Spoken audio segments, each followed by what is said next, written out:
বিসমিল্লাহির রহমানির রহিম। আসসালামু আলাইকুম রহমতুল্লাহি বারাকাতুহু।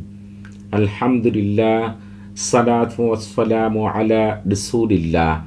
আপনারা যারা আমাদের চ্যানেলটি এখনও সাবস্ক্রাইব করেননি তারা আমাদের চ্যানেলটি এখনই সাবস্ক্রাইব করুন এবং আমাদের পাশে থাকার বেল বাটনটি এখনই অন করুন।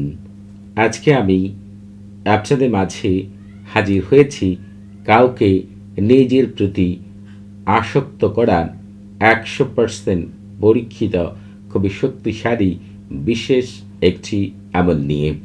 এই আমলটি আপনি আপনার স্বামীর জন্য করতে পারবেন, স্ত্রীর জন্য করতে পারবেন, পছন্দের ছেলের জন্য করতে পারবেন, পছন্দের মেয়ের জন্য করতে পারবেন।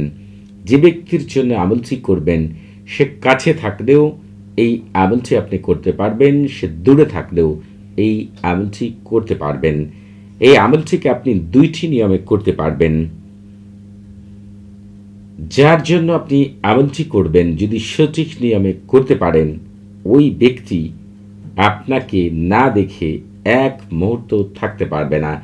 এটি যে কতটা শক্তিশালী আমল, যাদের এই জগতে একটু বিচরণ রয়েছে তারা এই বিষয় সম্পর্কে অবশ্যই আমার মনে হয় জানা রয়েছে। এখানে আপনারা এই তলিব এবং মাতলুব লেখা দেখে অবশ্যই বুঝতে পেরেছেন কোথায় কার নাম লিখতে হবে। যারা বুঝতে পেরেছেন তারা বুঝে নামটি লিখবেন, আর যারা এই বিষয় থেকে ধারণা নেই তারা হচ্ছে নিজ দিয়ে কিভাবে নাম লিখবেন, যেভাবে আছে তালসামটি সেভাবেই লিখবেন। নিজ দিয়ে কিভাবে নামগুলো লিখবেন আমি পরিপূর্ণভাবে আপনাদেরকে বলে দিব। তবে একটি আমল কার্যকর হওয়ার জন্য 10টি নিয়ম মেনে আমল করতে হয় এবং প্রেম মহব্বতের ক্ষেত্রে কাউকে আকৃষ্ট আসক্ত করার ক্ষেত্রে নির্দিষ্ট কিছু দিন এবং কিছু নির্দিষ্ট সময় এবং কিছু নিয়ম মেনে আমল করতে হয়। এই দুইটি বিষয়ের উপরে দুইটি ভিডিও তৈরি করেছি। এই ভিডিওর ডেসক্রিপশন বক্সে দুইটি ভিডিওর লিঙ্ক দেওয়া থাকবে, সেখান থেকে একটি ধারণা নেবেন। এরপরে আপনারা এই আমলটিকে পরিপূর্ণভাবে করে দেখবেন। আল্লাহ তাআলার অশেষ রহমতে 100% কামিয়াব হবেন, এতে বিন্দু পরিমাণও সন্দেহ নেই। আপনাদেরকে এই আমলটি করার জন্য প্রথমেই রাতের বেলা আমল করতে হবে, এটি হচ্ছে একটি নিয়ম। তবে যে ঘরে বসে আমল করবেন সেই ঘরে একটি মোমবাতির আলো ছাড়া আর কোনো আলো থাকতে পারবে না।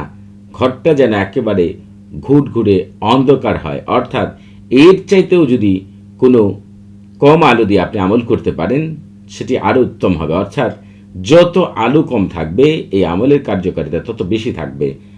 আর যারা হচ্ছে আমাবস্যার সম্পর্কে ধারণা রয়েছে তারা এই আমলটিকে আমাবস্যার দিন রাতের বেলা করবেন, তাহলে এত চমৎকার ফলাফল পাবেন যা আপনাদের চিন্তার বাইরে।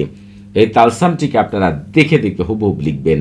এরপরে এই নিজ দিয়ে আপনারা যদি বাংলা লিখেন তাহলে লিখবেন যে এই তালসামের খাদেমগণ আপনারা দায়িত্ব গ্রহণ করুন।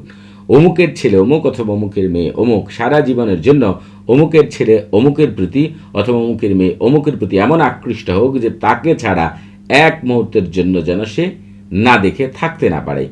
এই কথাগুলো যেভাবে বললাম সেভাবে বাংলা লিখতে পারেন। তবে যারা আরবি বুঝেন তারা শুরুতেই তাওয়াক্কালু ইয়া খুদ্দাম হাযাত তালসাম এই কথাটি ঠিক রেখে বাকি কথাগুলো আরবিতে যেভাবে বললাম সেভাবে লিখবেন। তবে যার জন্য আমল করবেন চেষ্টা করবেন তার নামের সাথে তার মায়ের নাম লেখার জন্য, না পারলে বাবার নাম, মা বাবার নাম জানা না থাকলে হযরত আদম আলাইহিস সালাতু ওয়াস সালাম অথবা হযরত হাওয়া আলাইহিস সালাতু ওয়াস সালাম লেখার চেষ্টা করবেন। আর নিজের নামের ক্ষেত্রে আপনার মায়ের নামটি উল্লেখ করে দিলে উত্তম ফলাফল পাবেন। এরপরে তালসামটি লেখা শেষ হয়ে গেলে তালসামের মধ্যে সামান্যতম আতর মেখে তালসামটিকে কয়েকটি ভাঁজ করবেন। এরপরে যে কোনো মাদুরিতে ভরে আপনার হাতে গলায় কোমরে যে কোনো জায়গায় রেখে দিবেন।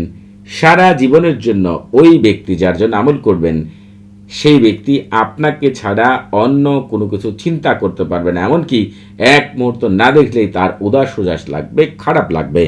তবে অন্যায় কাজে আমলটি ব্যবহার করবেন না। আপনারা এই আমলটি করার আগে অবশ্যই ইজাজত নিয়ে আমল করবেন। আপনারা যারা কমেন্টসের মাধ্যমে ইজাজত নিতে চান তারা নিজের নাম, বাবার নাম, মায়ের নাম, পূর্ণ ঠিকানা উল্লেখ করে রুচিশীল কমেন্ট করবেন। আর যারা কথা বলার মাধ্যমে ইজাজত নিতে চান তারা সালাম বিনিময় করার পরে নিজের পূর্ণ পরিচয় উল্লেখ করে কি বিষয়ে ইজাজত চান সেটি বলবেন। কোনো কিছু জানার থাকলে, কোনো কিছু বোঝার থাকলে, কোনো প্রকার প্রশ্ন থাকলে প্রতি শুক্রবার এবং শনিবার সকাল 9টা থেকে রাত 11টা পর্যন্ত এই নাম্বারে কথা বলতে পারবেন। তবে নামাজের সময় নাম্বারটি বন্ধ থাকবে, সেদিকে খেয়াল রাখবেন। সবাই ভালো থাকবেন। আসসালামু আলাইকুম ওয়া রাহমাতুল্লাহি ওয়া বারাকাতুহু।